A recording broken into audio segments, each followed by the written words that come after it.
Madunyiswe uJesu Kristo kuze kube phakade. Namhlanje thandwa zami sibuka evangelini lethu uMateyu isahluko seshumi nesithupha amavesini leshumi nantathu kuze kube amashumi amabili. uJesu ukhuphukela entabeni endaweni ebizwa ngokuthi iseCaesarea Philippi. Kunezinto engizibuka ngizithande ngale ndawo uJesu akhuphukela kuyona namhlanje.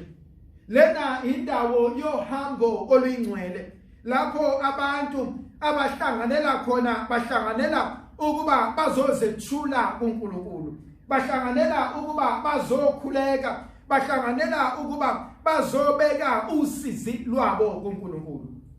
Into engibuka ngithande kakhulu ukuthi uJesu njengenkosi yethu ufunani endaweni ephithizelayo, ufunani endaweni enabantu abaningi.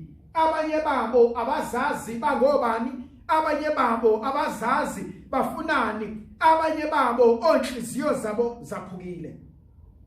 Kodwa kunento engibuka ngithande inginikeze induduzo, inginikeze nemfudumalo ukuthi uJesu akamshiki owakhe endleleni, ukuthi uJesu uyakwazi ukusondela azohlala nathi osizini lwethu, azohlala nathi exakekeni kwethu, azohlala nathi einkingeni esibhekene nazo. Lento ngibuka ibaluleke kumina ukuthi uMtaka Maria uma inkinga zivela akabaleki. Khona isisho ngesingisi abathi when the days are dark and friends are few. Kodwa ngimbona uMtaka Maria efuna ukuhlala abeyinqaba yethu, athi bangakushiya bonke, athi bangabaleka bonke, kodwa mina ngizohlala nawe. Kunenkonzo eyenzakalayo lapha uJesu ebuza abafundi bakhe ethi mina senilana phakathi kwami nani, labantu abaseduze uma bengibuka bathi ngingubani? Thandwa zami ngiyawuthanda lo mbuzo wokuthi abantu mabesibuka bathi singobani. Kunenkulumo eyenzekayo phakathi kwaJesu noPetrus, kodwa egcineni uJesu uthi Petrus ngizomnika izikhiye zezulu, izihluthulelo zombuso kaNkulunkulu. Ngifisa sibuke lezi ihluthulelo, lezi ikhiye uJesu azinikeza thina namhlanje. Ukhiye wokuqala, abantu bakubiza ngubani, abantu bathi wena ungubani. Thandwa zami ngihlale ngibuka lento ngithi awubuyele emndenini wakho la ushade khona, uye kwinkosikazi yakho uthi wesithandwa sami la ekhaya mina igama lami ngingubani.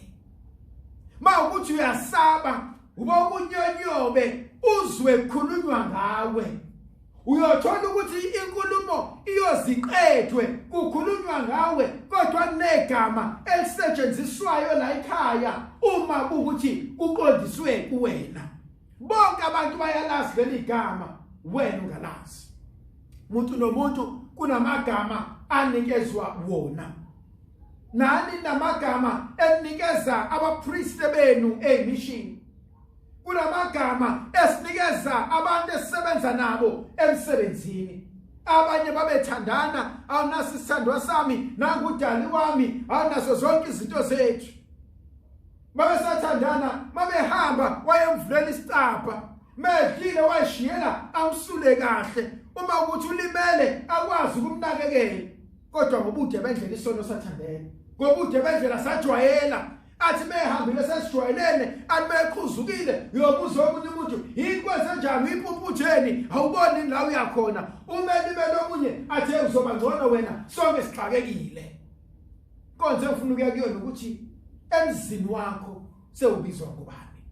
Khona baba asebebizwa ngamabhubesi, khona ma asebebizwa ngonto abangayikhonjwa, ngoba abantu bonke bayasesaba abakwazi ukusondela kuthina. Kiye kwesibili engibuka kubalekile uthi uJesu sengizwile ukuthi abantu bathini. Abanye bathi nginguPetrus, abanye bathi nguJeremiah, abanye bathi ngomunye wabaprofeti. Kiyo wesibili uthi wena ke uthi ngingubani. Sebeshila abantu ukuthi uyibhubesi. Sebeshila abantu ukuthi wena ungumdlwenguli. Sebeshila abantu ukuthi wena ungumbulali. Sebeshila abantu ukuthi wena ungumqambi manga. Wena ke, do you even know who you are? Uyazazi wena ukuthi ubani? Enhlizweni yakho uyalazi iqiniso. Thandwa zami nginenkonzo ebuhlungu eyenzakalayo. Khona abanye abantu abangazazi ukuthi bangobani. Bahamba nomoya. Kulona bayahleka bawukuthi, nangilona abahleka babawukuthi, nangilona khona abanye abantu abamaphiciphici. Uyishaka la, ayishaka la. Mawumbuza ukuthi sengikuzwile wena kahle kahle ufunani empilweni. Hayi mina baba noma yini efuna wena nami ngizoyenza. Udingani ke? Hayi noma yini oyifunayo. Khona abanye abantu who always stand on the fence. Bayasaba ukuthatha iqhubu because basaba ukuthi bazophoxeka. Basaba ukuthi bazorejectwa. Basaba ukusho kusenhlizweni. Uzibona abanye abantu izinto eziningi ezenzela kona bahleli bafela ngaphakathi kuhlokwe kuthona kaZulu bayasaba ukukhuluma. And so ubazi ukuthi banjani, awubazi ukuthi badingane empilweni ngoba abakhulumi nomnikazi wendaba, bakhuluma sebesemaceleni sebebodwa. Kiye wesithathe ngubuka nguthande. Uthi uJesu ke sengikuzwile konke. Nithi mina ngingubani? Ungubani uNkulunkulu empilweni zethu? Emndenini yethu. Ngiyawuthanda ivangeli lika Johannes chapter 2, umshado waseKhana laseGalile. Lapho uJesu emenywa khona noMaria, lithi izwi likaNkulunkulu wangena uJesu noMaria emshadweni. Qeda indlovukazi yezulu yabona ukuthi abasenali iwayini. Kwase kuba yona ekwazi ukubasiza. Athi uMaria ku chapter 2 verse 5 athi yenzani noma yini anicela ukuba niyenze. Eminye imindeni yethu izinto zibheke eceleni. Because uNkulunkulu beyinsika Yesu yendlela ekhaya usesukile. uNkulunkulu bekuyena obephethe umuzi wala ekhaya sesimbekile eceleni. Thina namhlanje uMaria asenze noma yini uNkulunkulu asibizele yona. Khona abanye bethu impilo zethu sesiyiphila budlapha. Impilo zethu sezenzela umathanda kuzona. Kodwa thina namhlanje uJesu Kristo ngazi mina ngiyini empilweni yakho. Thandwa zami kunabanye abantu uJesu abamenza iATM. Bayakena mabedinga imali kuphela.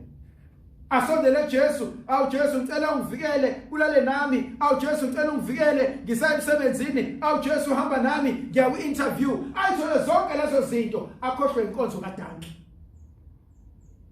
Alala avuke njengesilwane. Kodwa base zimshaya izinto. Bese khumbula ukuthi kakade mina ngangisonto emaromeni. Kakade mina ngangasana noNkulunkulu. Kakade mina ngabhabhatiswa. uJesu namhlanje sezenzeke zonke izinto. Uthi ngubani empilweni yakho? Khona abanye uJesu simenza umashonisa. Siyakena masidinga imali kuphela. uJesu ngizokunika imali nakho konke, but unabo ubudlelwane nami. Ukhiyeka 4 engumthandayo lithi izwi likaNkulunkulu lapho usibone semtshelile uJesu ukuthi wena uyindodana kaNkulunkulu ephilayo. uJesu wena uPetrus. Ngiyalithanda igama lika Petrus. Igama lika Petrus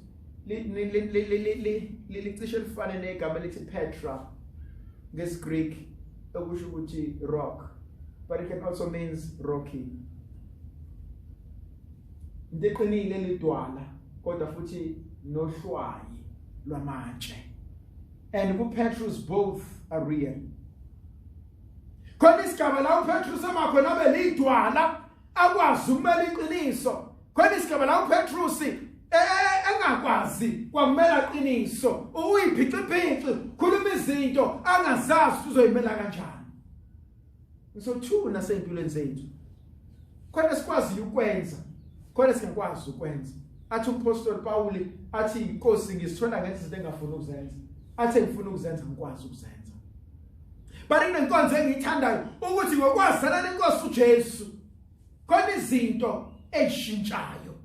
kunomzekeliso enguthandayo ngobaba uJohn Vianney thiwa kwakhona umkhulu thizeni owathi ngizwile ngofather uJohn Vianney ukuthi is a good and a holy man athi ngiyafisa ukumvakashela lo mkhulu kuthiwa wahamba ngenyawo esigodini lahlala khona ufather John Vianney kwamthatha isonto lonke wafika wahlala khona wahlala amasonto amabili wase eseyabuya ngesonto lesine eseza kwakhe wathi bebuya eza kwakhe bonke abantu bendawo bafika bathi awumkhulu sewuhambile ubuyile athi omnyebo uhambe kanjani athi angihambe kahle umbonile ufather John Vianney athi yebo ngimbonile hawu unjani ufather John Vianney are you right konke kuhamba kahle bese bebuza mkhulu sixoxele phela thiwa le ndoda indoda kaNkulunkulu ecwebile John Vianney wayenezimangaliso ezithandwa zami John Vianney wayekwazi ukuhlala esihlalweni sokuvumisa 16 to 18 hours a day wovuma John Vianney uthi usuzophuma ebese eqhweba athi khona ukukhohlwayo ngiyamfisa uNkulunkulu angivele leso sipho athi ukhohlwe lesi sona nalesi wayazana noNkulunkulu bese ebeyambuza umkhulu bathi emkhulu uyini ukuyovuma John Vianney athi omunyaya ngikwazanga la yini ngomude kakhulu John Vianney wayishumayela wonderful preacher mkhulu yini emiseni lakhe yebo ngiyile awukuthene entshumayeleni yakhe hayi isonto beligcwele kakhulu bebengihleli lapha ngasemumva uJohn Vianney bekhuluma ukhulumela phansi nama ngisezwe kahle angimzwanga ukuthi utheni basukuma abantu badaha ucitha isikhathi sethu nesakho futhi ubuhambela mahala bathi mabesukuma behamba abantu athi umkhulu yeba ngiyanga ukuyovuma John Vianney yeba ngimzwanga uthene entshumayelweni yakhe kodwa I looked into his eyes and I saw God. Can people still see God in us? Ntshumayelo siyayishumayela ngakho konke ayivele emlonyeni wethu ntshumayelo siyayishumayela inkambo yethu phambi kwabantu athi azwini lakhe athi masenze imisebenzi emihle phambi kwabantu bese bemdumisa uNkulunkulu. Imisebenzi yethu iyafana nekhuluma kwethu. Imisebenzi yethu iyamkhombisa uNkulunkulu. Khona abantwana bethu abangeke babuyele esontweni. Ngoba thoma mabesenze nje obaba mabesenze nje ofata benze nje obrother benze nje amasistela enze nje why mina ngikholwe bese kuyavuka kumina ukuthi kakade inkambo yethu bekumele kube yona ezoba intshumayelo ebusisekileyo. Omunye ukhiye wesihlanu engimthandayo uthi uJesu xolela konke okuxolelayo emhlabeni athi uxolelwe nasezulwini. Khona abanye abantu abakutshela emehlweni athi angisoze ngakuxolela wena. Athi lona athi ngicabela ukuthi ngife nakho athi sesiyokuthetha kwelaba phansi. Thandwa zami asimxolele umuntu because umuntu ucela uxolo kuthina. Asimxolele umuntu ngoba nakho sithi uyadeserve uxolo lwethu. Asimxolele umuntu ngoba nakho isegeqe ngamadolo weza wazocela no. Simxolele ukuze sikwazi ukuyikhulula thina. Angifuni ukuba isigqila sakho. Angifuni ukuhlala lo ngabamba igqubu enhlizweni yakho. Ngixolele umuntu udlule kuyena. Khona inkonzo uJesu asifundisa kuyona, inkonzo yokuphuma ezintweni. Inkonzo yokuphuma kumuntu. Phuma umuntu ongenamsebenzi naye. Phuma umuntu ongakusizi ngalutho empilweni yakho. Kodwa futhi khipha izinto ozibonayo ukuthi azimsebenzi walutho. Khona abanye bethu babamba amagqubu. Umuzi umuntu esegcotshiwe athe uSpanman wangihlukumeza athi ngiyombamba kodwa ngelinye la. uSpanman wayengixoshile kodwa ngiyombamba. Eseshadile umunye umuntu athi ngifike emshadweni mina umamezana wangihlukumeza engangifuni mina kwenza ukuthi uthi uJesu namhlanje xola dlula. Okwesithathu uthi uJesu konke okukhululiwe emhlabeni kukhululiwe nasezulwini. Kunezinto that we need to let go. Kunabantu that we need to learn to let go. Abanye kade bashona asibaxolelanga ngeke babuye thandwa zami bezoxolisa. We need to let them go. Lokho sezulu mayibe nathi sibuso sizivikele. uNkulunkulu somandla sinikeza amandla nomusa nothando likaNkulunkulu ngegama likaYise benendodana nomoya ocwebileyo. Amen.